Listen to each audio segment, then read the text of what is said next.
ever getting involved in... I didn't have a choice. It got bad when I was about 15 years. He was known to be at Diddy's white parties. And when Aaron Carter told us about his brother, he said because he outed all of this information, people were coming after. When 50 Cent releases a documentary that pulls hidden stories into the light, the narrative instantly hardens, moving away from rumor and straight into accountability, forcing a hard look at why key facts were delayed and who quietly gained from the silence. By mapping Aaron Carter's rapid ascent and painful unraveling against the unchecked authority surrounding Diddy, the film doesn't dwell on nostalgia. It applies pressure, demanding answers not about what people knew, but about who chose to stay silent. With figures like Justin Bieber appearing along intersecting timelines, the story widens into a clear industry pattern where influence was protected and uncomfortable voices were consistently pushed aside. This isn't a collection of random missteps or isolated failures. It's a system that valued image over truth. And if the signs were always there, the most unsettling question isn't what happened, but why it took this long for anyone to confront it head-on. Your father and losing him, and then yet earlier you acknowledged that your father had put a to your head and fired it. Sean Diddy Combs has been swimming in both criminal and civil law. What?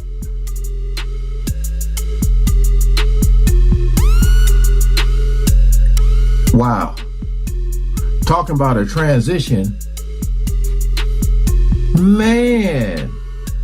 Ever since he got indicted, and the storm doesn't seem to be letting up anytime soon. Recently, another wave of accusations has just been leveled at him, this time a staggering 25 lawsuits alleging inappropriate relationships with younger individuals. And while the whispers about his past connections with Justin Bieber and Usher during their early careers have been making rounds in the past months, a new shocking name has entered the conversation: Aaron Carter. Aaron, who allegedly first met Diddy at just 9 years old, is now being linked to allegations that have sparked heated discussions across social. When 50 Cent builds his documentary around what was intentionally buried, he's not recycling gossip. He's reconstructing timelines and pulling erased moments back into focus, showing how history was quietly edited in real time.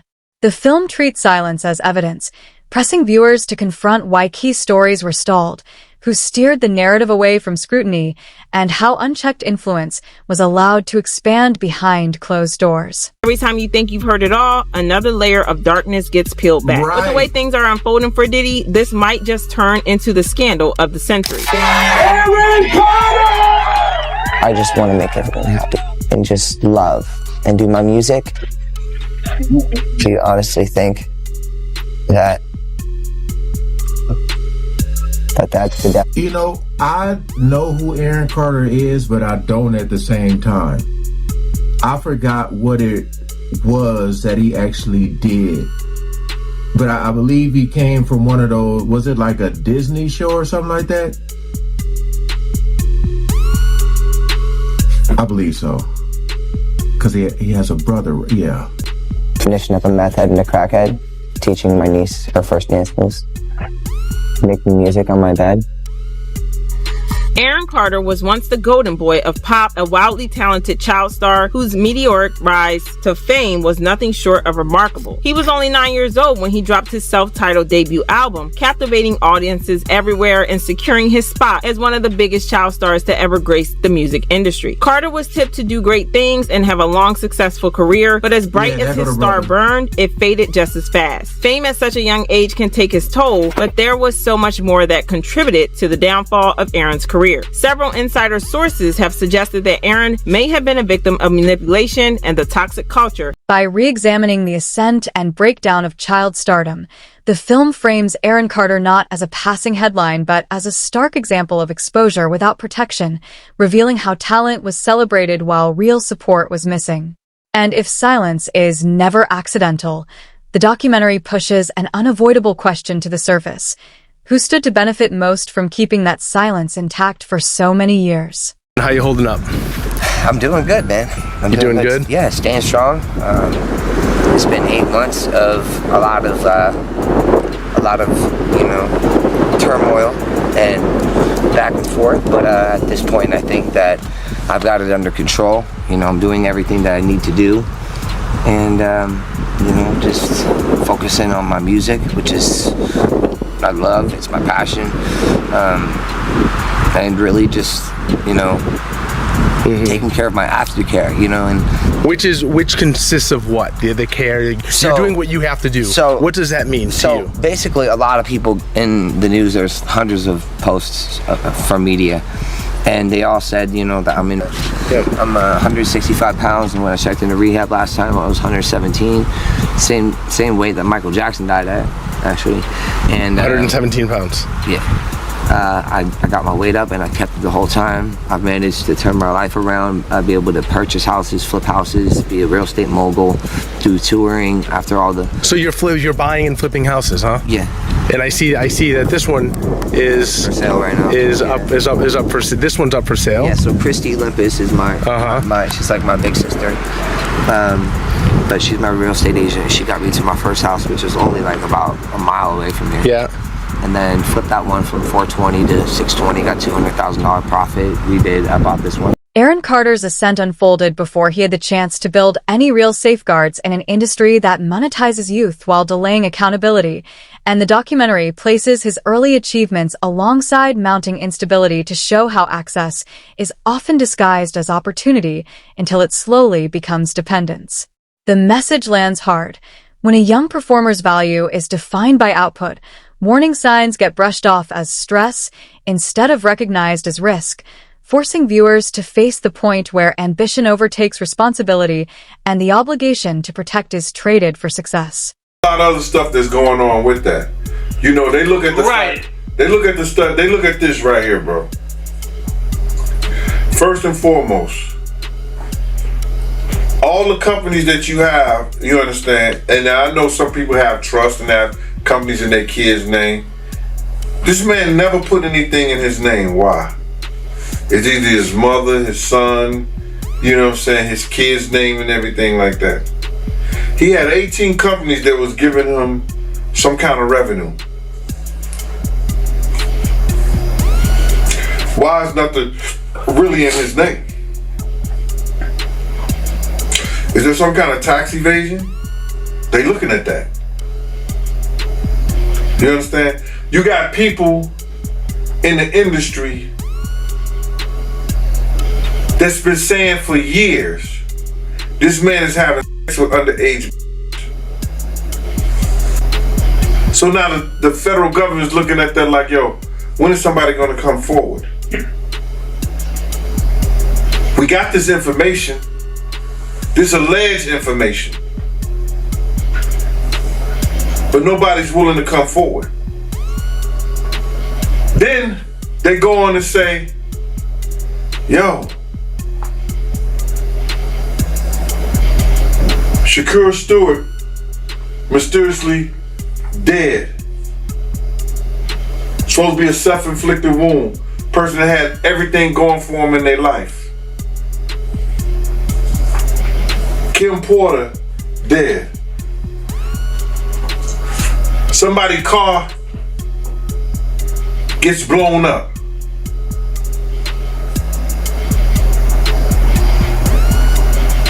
This guy is walking around threatening other actors, people. Somebody got to get involved in it. If it ain't the state, let it be the feds. Somebody got to stop him. He lucky that God given him the opportunity to be stopped while he's alive, then have to go to hell and face that shit. He got a chance to repent now, change his life.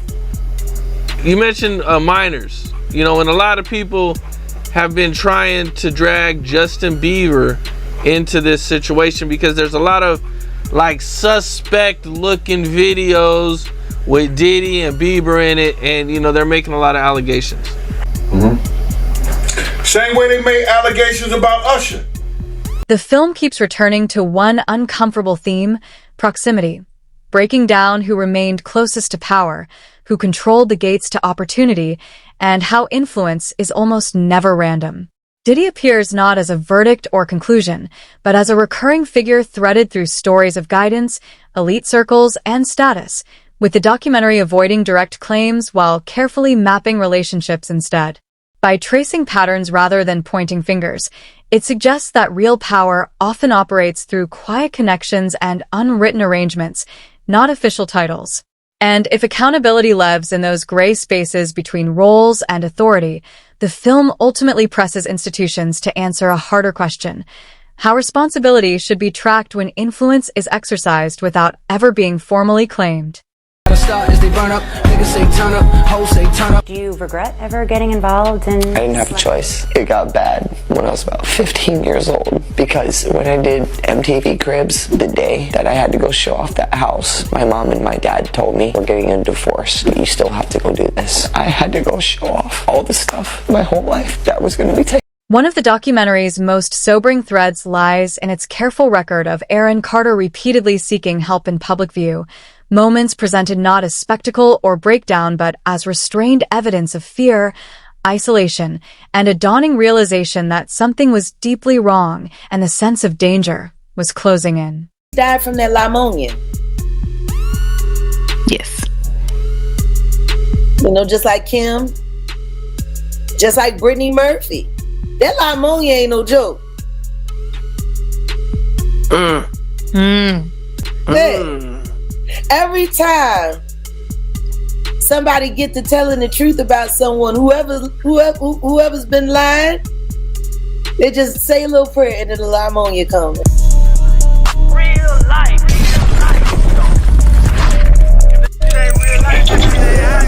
It ain't real life. Just say real thing. Real life street stars. You know what time it is.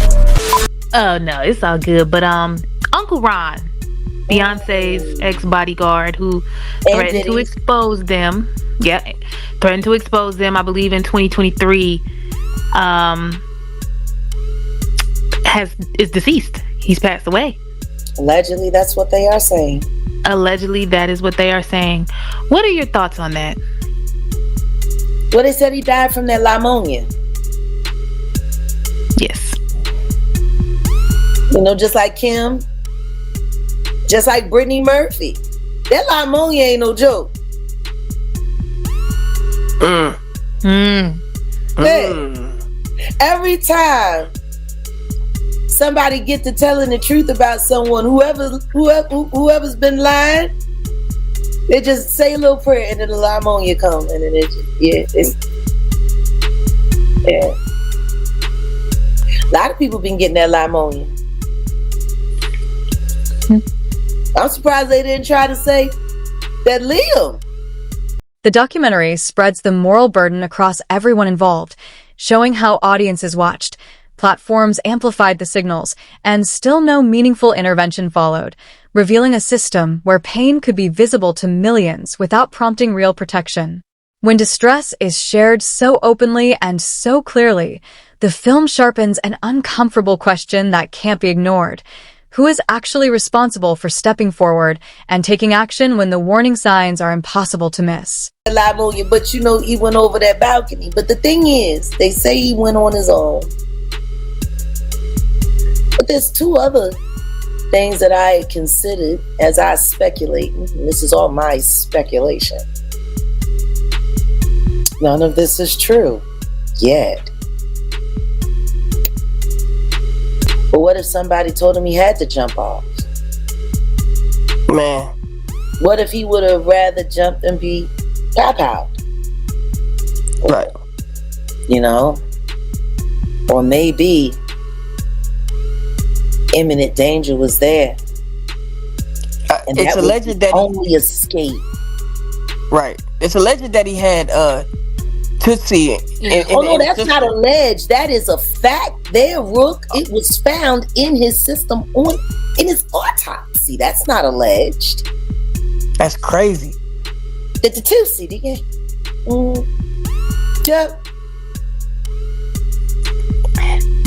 Jack, Liam Payne, his fall.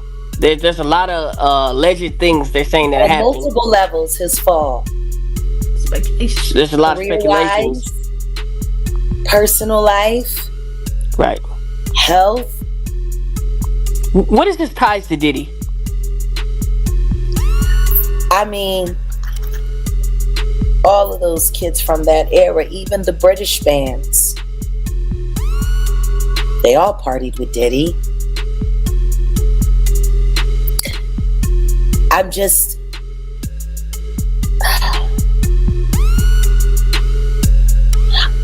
It's hard for me. By pulling the lens wider, the documentary connects individual experiences to a broader culture that subtly normalized placing minors in adult spaces, showing how young performers were ushered through the same channels of influence where limits were assumed but protection was inconsistent. In doing so, it exposes a system built on trust instead of safeguards, one that allowed vulnerability to linger inside environments structured around power rather than care. To truly get invested in what's happening to Liam Payne right now, because I haven't gotten over what happened to Nick. Nick's brother Aaron Carter. Right. A lot of people keep forgetting Aaron Carter was begging for help, begging for independent financing, begging for security. He made it very clear Sony was out to get him, just like Michael Jackson told him they would be. And right around that time, his brother had just been accused of raping one of the girls from making the band, Diddy's entity. And they were trying to make all of that go away. And Aaron called his brother out. And then the next thing you know, he said, if anything happens to me, I did not do this to myself. And then he was gone, and they said he took his own life, just like they're saying about Liam Payne. Why doesn't anyone want to see the same thing happening over and over and over again? Because if Diddy is responsible for Liam Payne, then he is without a doubt responsible for Aaron Carter.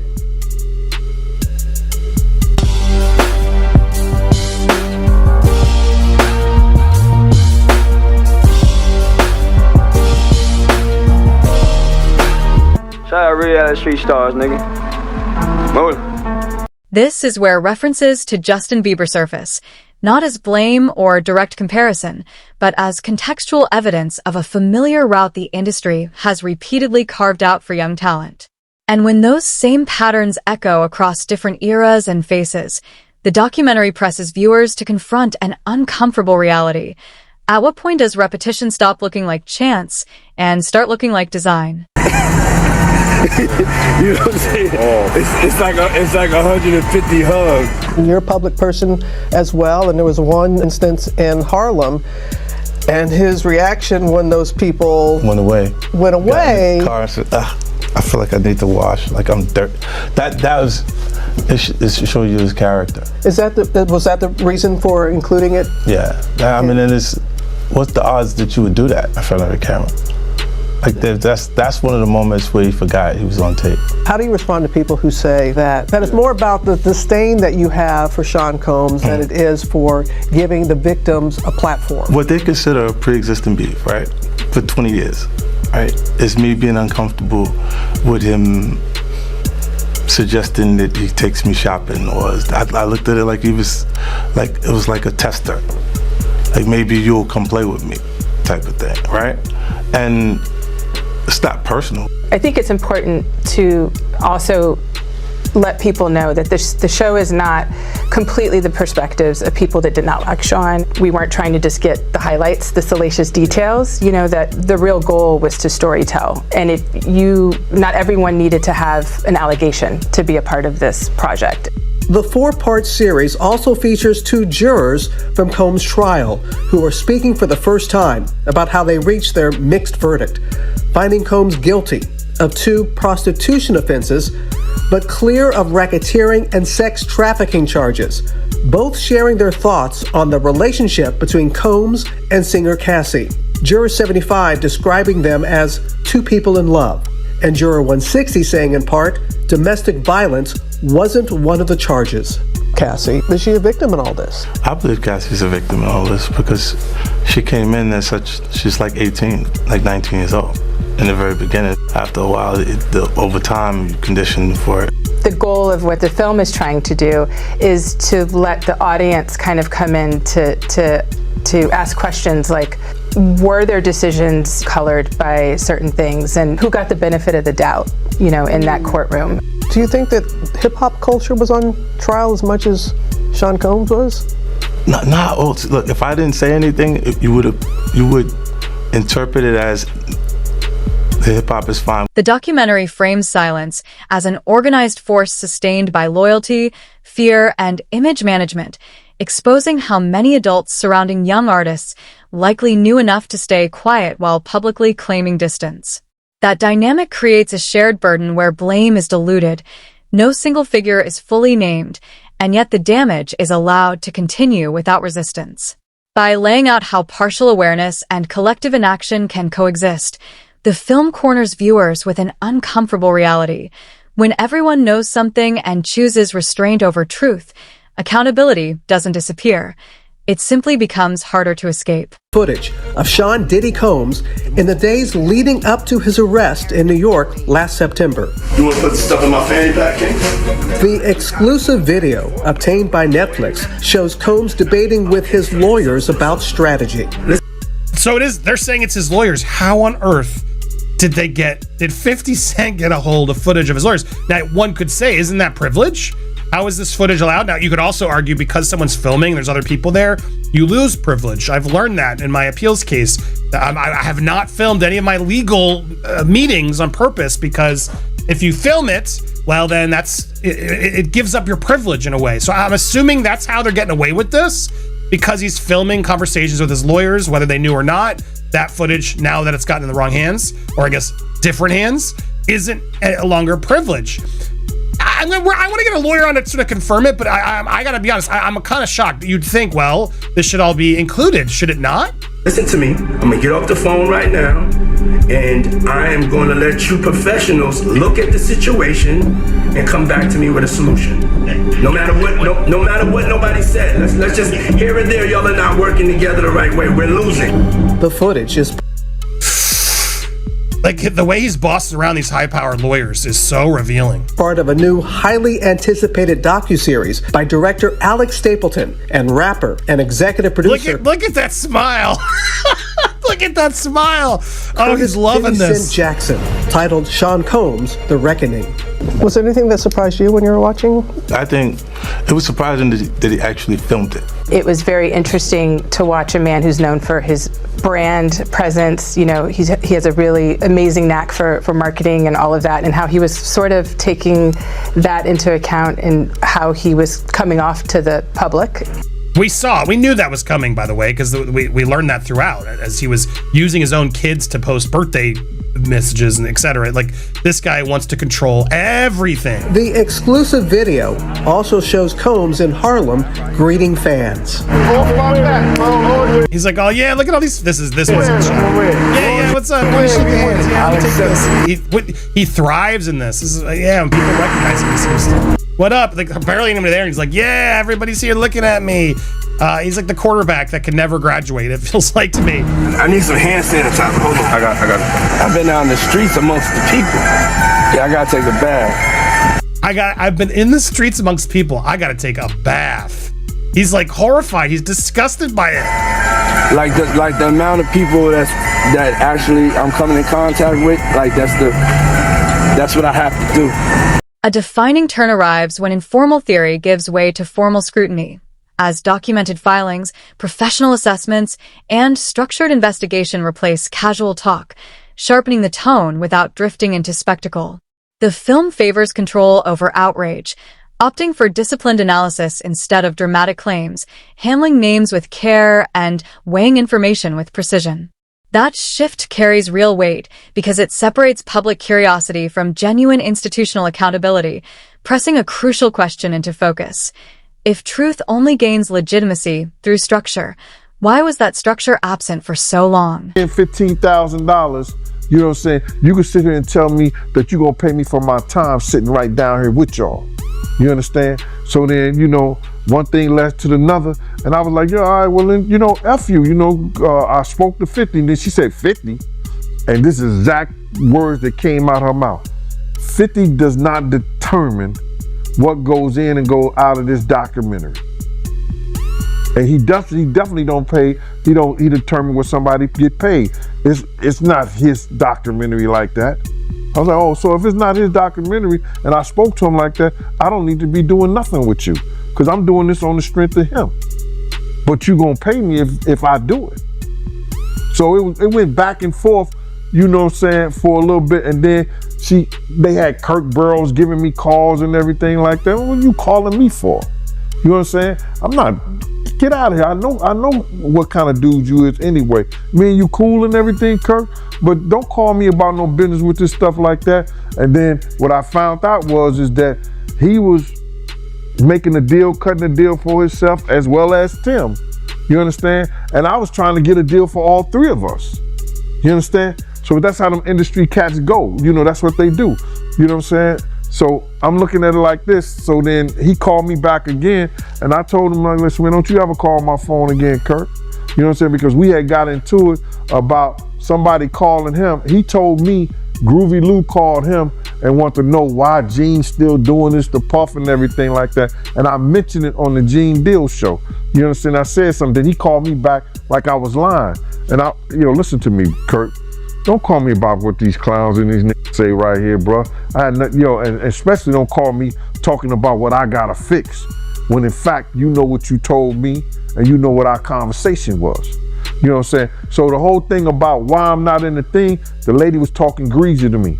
She had no right to talk greasy to me. And then she told me that 50 didn't have the power to do anything, but they using his name to like push the whole documentary. And that's what it was about. So that's why you don't see a cameo other than the pictures they used of me on the film in the documentary. I got like 3 or 4 pictures in the documentary that I've seen of myself. You know, some people say they saw more, but I know three different times where I was certain places and you could actually see me in the documentary, and that's the only thing you're gonna get. But the stories that they told in the documentary, bro, come on.